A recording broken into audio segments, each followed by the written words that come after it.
اٹھ جا کلام سنا۔ آپ جانتے ہیں کہ خدا کتنا محبت کرنے والا ہے۔ خدا بہت پرفضل ہے۔ خدا ایسا کر سکتا تھا کہ اس نبی کو بس سمندر کی تہ میں ڈوبنے دے اور اسے بھول جائے اور کسی اور کو کھڑا کر دے۔ دیکھیں، جو بات مجھے اس بارے میں سب سے زیادہ پسند ہے وہ ہے خدا کا شخصی طور پر پرواہ کرنا۔ خدا شخصی طور پر یونا سے محبت رکھتا تھا اور خدا یونا کو استعمال کرنا چاہتا تھا، اور خدا نے اس کا تب تک پیچھا کیا جب تک اسے جا نہ لیا۔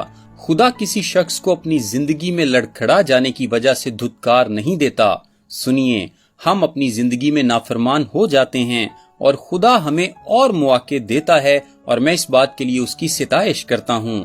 خدا اتنا پرفضل اور اس قدر رحیم ہے، اور اگر آپ بھاگ رہے ہیں اور آپ خدا کی بلاہٹ سن رہے ہیں تو رخ بدل لیں اور وہ آپ کو پھر بحال کر دے گا، آپ کو ایک دوسرا موقع بخش دے گا۔ سو اب کی بار نافرمانی نہیں بلکہ فرمانبرداری کی بات ہے۔ تیسری آیت میں لکھا ہے، تب یونا خداوند کے کلام کے مطابق اٹھ کر نینوا کو گیا، اور نینوا بہت بڑا شہر تھا، اس کی مسافت 3 دن کی راہ تھی۔ بالآخر وہ فرمانبردار ہوا، وہ خدا کے ہاتھوں ایک قابل استعمال آلہ بنایا گیا تھا۔ متی کی انجیل کے 21ویں باب کی 28ویں تا 29ویں آیت میں لکھا ہے، یسوع نے کہا، تم کیا سمجھتے ہو؟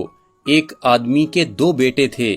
اس نے پہلے کے پاس جا کر کہا، بیٹا جا، آج تاکستان میں کام کر۔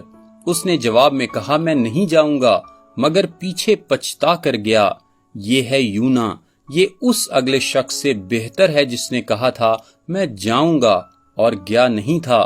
دیکھیے، میں سمجھتا ہوں کہ بعض مسیحی ایسے ہوتے ہیں جو کہتے ہیں، خدایا میں جاؤں گا، لیکن وہ جاتے نہیں۔ آپ کے لیے یہ کہنا بہتر ہے کہ میں نہیں جاؤں گا اور پھر چلے جائیں۔ یونا نے کہا کہ میں نہیں جاؤں گا، لیکن خدا نے اسے متحرک کیا۔ سو یونا توبہ کی منادی کرنے کے لیے جا رہا ہے، اور یونا توبہ کی منادی کرنے کے لیے بہتر شخص ہے، کیونکہ اس نے خود یہ ابھی کی ہے۔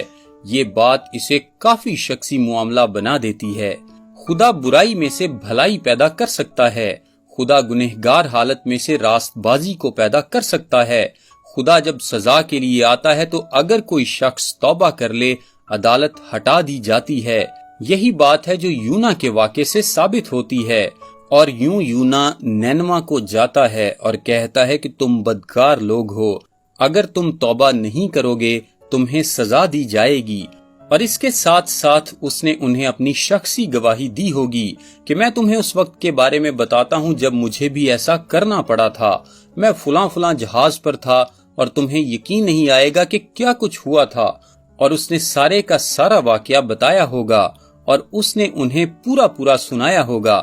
اور آپ یہ دیکھتے ہیں کہ یونا کا معجزہ بظاہر پھیل گیا تھا، اور یونا اس بات کا زندہ ثبوت تھا کہ خدا توبہ کو قبول کرتا ہے، عدالت کو روک دیتا ہے اور معافی فراہم کر دیتا ہے۔